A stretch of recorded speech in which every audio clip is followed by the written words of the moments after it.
Mary Michelle for VIP, and I'm here today with Michael Gross, who is a best-selling author. His book is called Model: The Ugly Business of Beautiful Women. So I wanted to get into a little background, though, Michael. I wanted to ask you some questions about how you came to be interested in this kind of business, and I thought one of the things that might be the most interesting would be where you started, where you went to college, and how you were one of the first male students at Vassar, and what was that like? Well, yeah, in 1970, it was a bad year for smart kids from Long Island to get into Ivy League schools, and I was rejected from every single one that I applied to, and I went into the guidance counselor, I think that's what they were called, and I said, where can I get accepted? And they said, well, you could go to Vassar.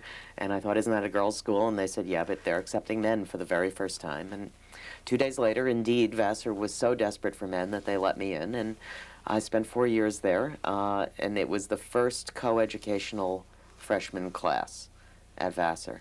And when I arrived, it was 5 to 1 women to men, and when I left, it was about 2.5 to 1 women to men. So was this your early research on models? No.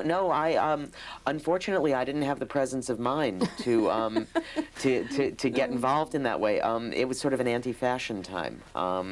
But what's funny is that probably the first interest in the fashion business or the world of fashionable things that I ever got was there because somewhere in that period I had a girlfriend who was a very fashionable sort of hippie girl, and in those days it was Granny Takes a Trip and Mr. Freedom and silk jackets from Alexandria, Egypt, and high-heeled boots and things like that, and somehow I ended up... Which is sort of coming back again, right? Which is recycled now. Yeah. And somehow I ended up being named one of the best-dressed members of my class in the senior yearbook. Oh, wow. So I suppose that was an early omen that I was going to get myself into this kind of trouble later on. Right, right. But it's interesting because you are following in the footsteps of your father in journalism, correct? My father was a sports columnist for the New York Post for about 35 years. His name was Milton Gross. And the things that he wrote about, I mean, the sports, it seems to me I remember a story about the boxing world. He specialized in boxing, basketball, baseball, football, and golf. And he wrote a book about the Yankees and a book about golf, which was called 18 Holes in My Head, which is pretty funny. And he wrote a book about Floyd Patterson, who was the world heavyweight champion in the early 60s. He actually ghosted Patterson's autobiography. And then his last book, which was never published, was about how the mafia fixed basketball games. But was there anything, there wasn't a story about boxing per se that he... Oh, sure, but dozens and dozens, years and years and years of boxing things, yeah. I mean, you know, when I was a kid, I would go places like Floyd Patterson's training camp and meet guys like Joe Frazier and Jersey Joe Walcott. So I guess I've always been sort of surrounded by some sort of celebrities ever since I can remember. So do you read the sports page, too? Never. Never? Never. But your sister was, when you were at the New York Times, Michael was at the New York Times. He was the head of the style page, is that correct? No, I was a columnist. Columnist, sorry.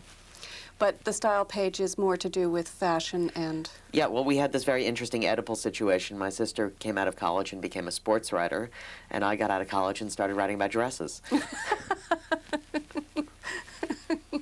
That is quite funny. I wanted to get into a little bit the nature of what we consider our stars and our celebrities today, and I would say that there is kind of a correlation between people in the modeling business and people in the music business, as there are, you know, with the sports figures as well. And I wanted to know if you had some insight into how it is that we glamorize these people and what it is that makes them special, or, as Andy Warhol would say, a star for 15 minutes. Well, actually, I mean, I have a theory about this, and it's the connection between rock and roll and fashion, because I think there is one. And it's not 15 minutes, it's 15 years. Okay. When I was in college, what I started writing about professionally, and it was how I really became a professional writer, was rock and roll. I think that from the late 60s, the mid-60s, you know, the Beatles, until about 1978. So let's say, okay, the Beatles arrived in America in February 1963.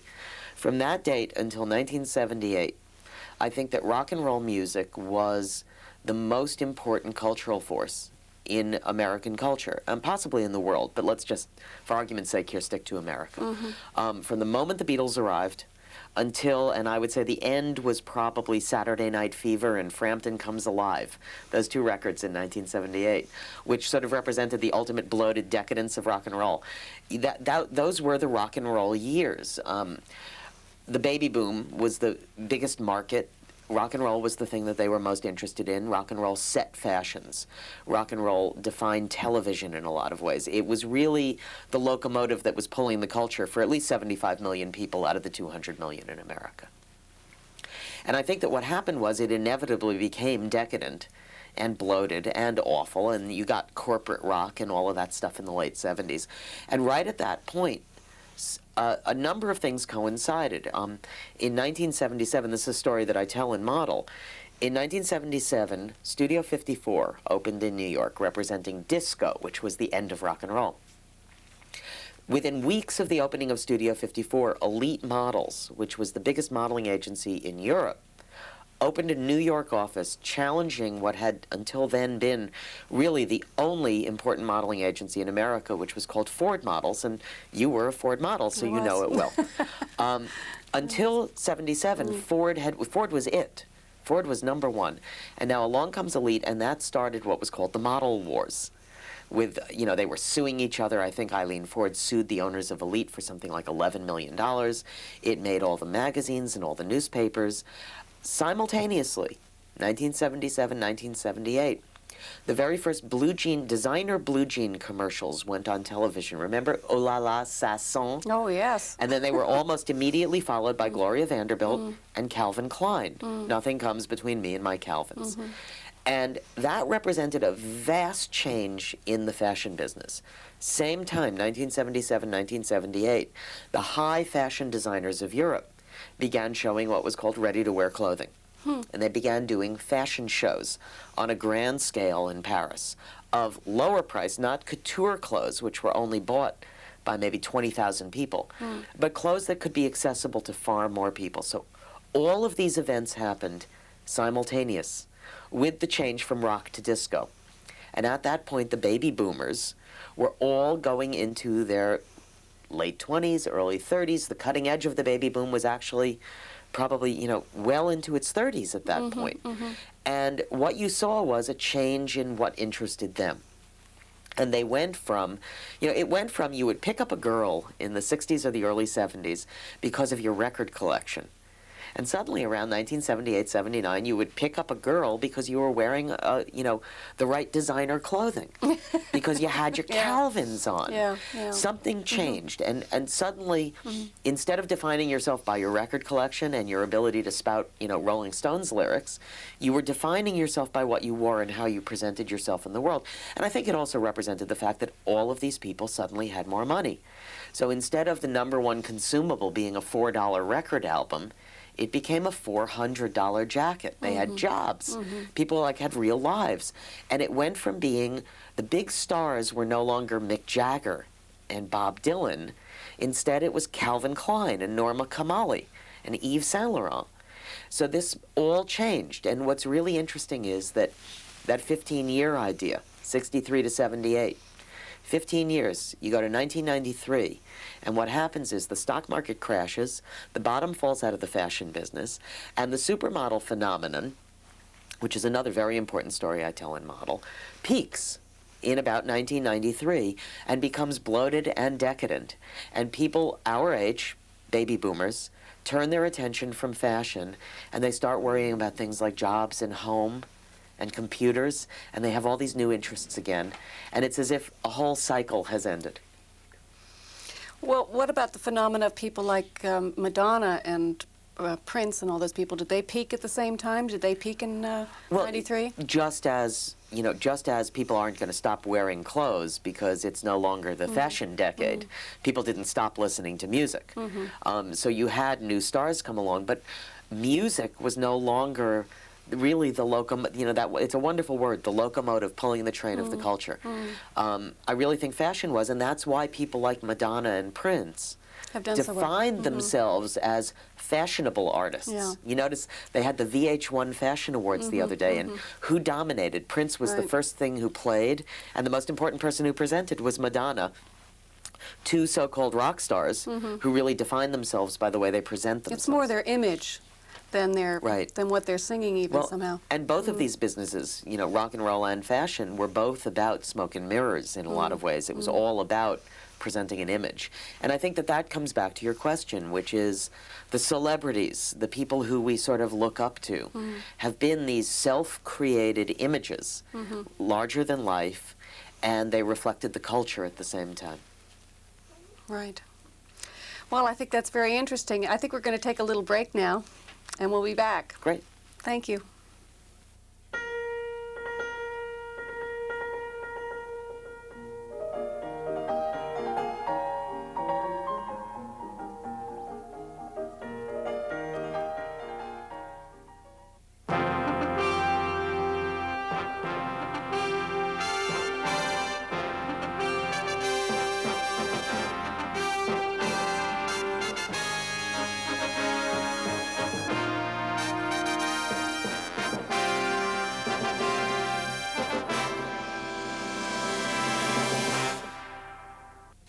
This is Mary Michelle at WVIP, and I'm here today with Michael Grost, a best-selling author and also a journalist.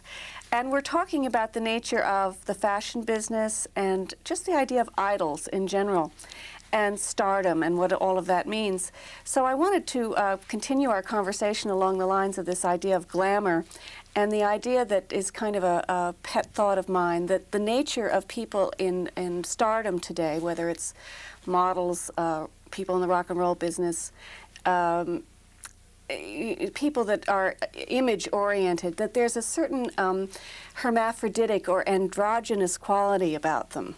It seems to me when I think of the great stars of the last 10 years in the rock and roll business, certainly, whether it's Jagger, Prince, Queen, Jimi Hendrix, Bowie, Kiss, Madonna, Michael Jackson, Elvis, or Little Richard, there's something about these people that, to me, have a quality that is not quite one sex or the other. And certainly, if you look at the models in the Calvin Klein ads, or a lot of the other ads, in my opinion, in fashion, there's a certain androgynous quality about the models. I think one of the exceptions to that might be the models in the Guess Jean ads, but other than that, this is a quality that I think, I don't know, do you have an opinion? Do you have a thought on this? Well, I think it's a very strong strain. It's obviously it's not just androgyny in the modeling business. There's absolutely nothing androgynous about Claudia Schiffer or Cindy Crawford. Right. But certainly, I think it's a very important strain, and probably at least one reason why is that gender confusion is something. It's I wouldn't call it a disease or an illness, but it's certainly something that has been affecting our culture for any number of years. If you go all the way back, the Beatles were not quite so androgynous as Jagger was, and he did have that feminine appeal, and the appeal was aimed directly at adolescents who are confused about gender as their bodies erupt and whatnot. And so I think that those kinds of businesses that appeal particularly to teenagers and to young adults, and the stars tend to be those who can plug into what's roiling up people's emotions and what's bothering them. I remember in about 1983 or 84, when Calvin Klein first launched his men's underwear for women. Remember that? He did Y-front briefs for women. And I wrote a story that about those ads that my editors titled "Marketing the New Ambivalence. Calvin Klein Cashes in on Gender Confusion." I don't think that sex roles have been well defined in our culture. Yeah, I think that's true. Since the middle 60s. And I think that what you're talking about is really a reflection of that confusion, that ambivalence about what is a man, what is a woman. Remember, women's liberation started right around that time, I know in the it's middle very, 60s. I know, for me, it's hard to know who should ask who out for dinner these days. It's, Well, it's a difficult phenomenon. Was that an offer? Right, and then, you know, just the idea of money as well, money in the workplace, you know, who should pay for dinner. I think all of these things do lend to the confusion as to how to define oneself. And there are still certainly traditional modes in operation. You know, as I said, Cindy Crawford. There's nothing masculine about that girl. No. And certainly I think also the fact that the fashion business and the music business are urban and coastal.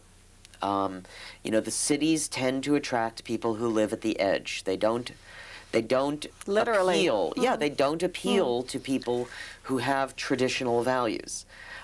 In the same way that, say, Idaho does. The cities attract people who are pushing the envelope all the time. And certainly in the last 20 or 30 years, pushing the envelope sexually. You know, remember something, 1962, the pill was invented. And everything changed.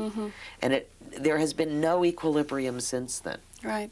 But I think it came out of a necessity, which I think is the underpinning of exactly what the problem is, which has to do with the fact that there are too many people in the world. So the dilemma is, you know, do you want to do something about controlling the population? Well, certainly, you know, but it had many other effects that change things in the culture. Like the free love thing? Sure. You know, is the reason why homosexuality is so much more accepted now because of overpopulation? Well, I think that some people would probably make that argument. Is that the correct argument to make? I don't know. I mean, you know, that's... Well, I don't think there's ever one answer. I think the idea is that they're always going to be... What you want to continue to do is ask these questions and contemplate the answers, because it never comes down to one thing or another. But I do think that these are very real parts of the issue. And I think with this idea of images and the projection of images, which is what, you know, so much of the rock and roll and fashion business is about, you know, is this a bad thing? Is this something that can inspire but also make you depressed? You know, if you're not perfect looking, if you're not doing exactly what is the norm, are you then going to get involved in a downward spiral of things that might perhaps? Well, you know, I think that there's a more important question here, which has to do with values. The fashion business, for instance, the rock and roll business, for instance, they have no inherent values. Their values are essentially commercial. When you come right down to it, what are those businesses about? They're about selling product and making people rich. That's what they're about. Well, I think they're about not- enjoyment too, though. Well, certainly, Yeah. but you know, the reason for their immense appeal is that people get off on this stuff. But any child, for instance, you know, touring the country for model, I was often asked about anorexia and bulimia. You know, isn't it the fault of all those evil people in the fashion business that 14-year-old girls are sticking their fingers down their throats? And, you know, my answer was no, I don't really think so. What these businesses are about is wishing and dreaming and about the human urge towards perfection. Human beings want to better themselves. You know, I remember reading in college a book called The Perfectibility of Man, and it was about the fact that human beings are drawn to better themselves. Culture is about betterment. And a fashion picture in some way is about, I can be better, I can be prettier, I can be richer, I can be stronger, I can be more beautiful. The kid who looks at that picture and thinks, oh my God, I better stop eating, I better, you know, carve up my body, I better have implants, has not been well raised, has not been well treated by parents, by the school system. You know, you can't blame fashion executives for things that are wrong in the culture. If a parent does not explain to a young girl that a picture in a fashion magazine is not reality, I think that there's blame to go around for things like that. And it really speaks to a crisis of values in the culture, not just Well, in... yes, because if you go back in history and you think about the fact that all throughout history there has been great nudity in art. There have been great artists that have handled nudity well, tastefully. And I think this is a little bit of a dilemma. How do you figure out, how does one what is the difference between tasteful nudity and pornography? I mean, Well, and is it what's nudity in one city is pornography in another? And you know, in my apartment this is fine, and in his apartment it's obscene. These are really subjective calls. I think that people are pushing that envelope all the time. You know, you certainly see fashion marketers like Calvin Klein using sexual imagery, pushing the envelope of sexual imagery basically to get a rise out of people. And that rise is, of course, meant to get them into a store to buy blue jeans and underwear. and you remember that idea of subliminal advertising years ago with the alcohol companies with some kind of vodka or something? They had a nude picture in the bottle, but you couldn't really see it. That Yeah, kind well, of you know, thing. people have tried all sorts of ways. You know, the basic truth is that there are hot buttons for human beings. And the three great hot buttons are sex, death, and money. Death doesn't sell too well, so we end up with sex and money all the time. We come back, we come back. But again, they're feeding into, you know, really, really basic human impulses. You know, people have said to me again, why do we worship these beautiful girls? Why do we worship models? Well, why did Michelangelo sculpt a young man and call him David instead of getting some paunchy 65-year-old guy, you know, whose flesh was hanging off of him? Obviously, because human beings like to look at beauty. Why have painters all through time painted the nude? Because there's something beautiful in the nude. Where is the line where the nude becomes pornography? Well, that changes all the time. And the people who try and put their finger on it are really playing a losing game.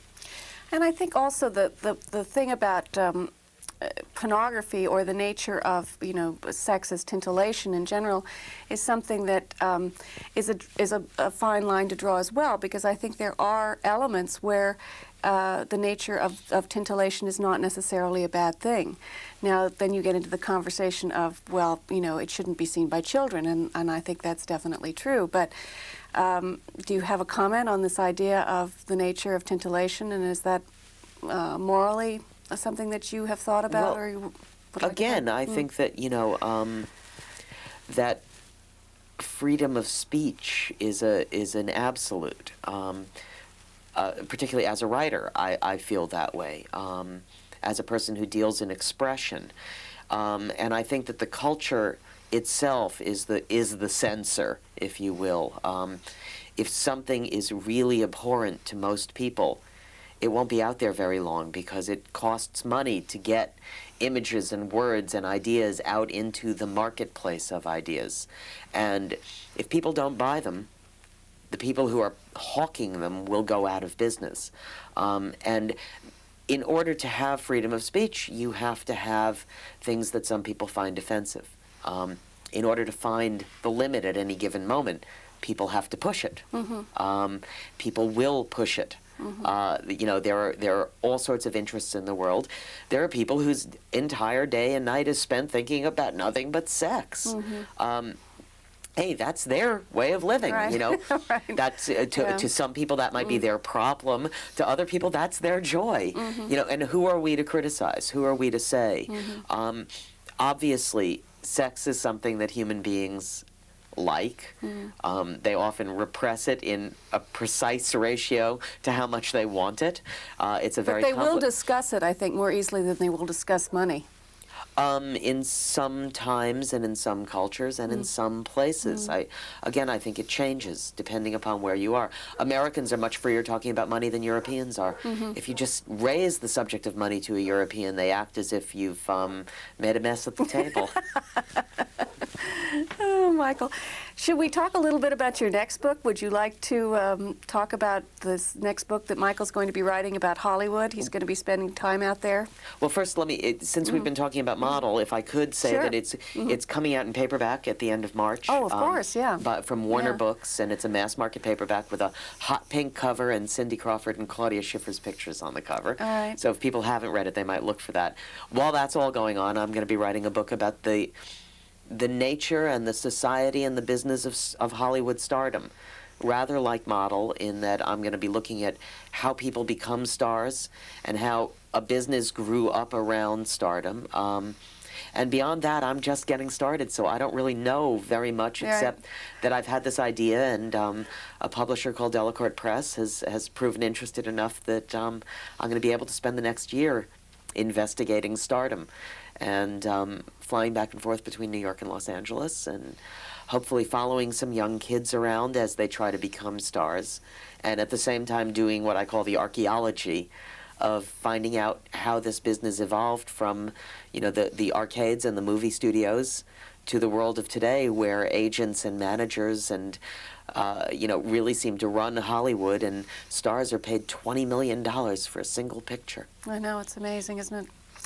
I just want to say that Michael's book, I've read his book, and I was in the fashion business for quite a long time, and I think that he really tries to treat quite fairly the nature of the dilemma that the people that are involved in the business have with it. I realize there have been a few people that haven't been too happy with Michael's observations. And thank God for that. Thank God for that. Controversy is the name of the game. But it really does give an overall picture, a historical view of the nature of this world of glamour. And there are, you know, many things to be said for it and many things to think about concerning it. And I hope all of you will take time to do some thinking about it. I want to thank you for being here with me today, Michael. Well, and thank you for your kind words about the book, Mary Michelle. Oh, well. It's good to be here. Thank you. And I want to thank all of you for watching. This is taking time, and I think that these are important ideas to think about, the nature of glamour, image, and the positive, fun parts of it, but also the potential for perhaps a little more thought-provoking ideas. Thank you very much. I'm Mary Michelle.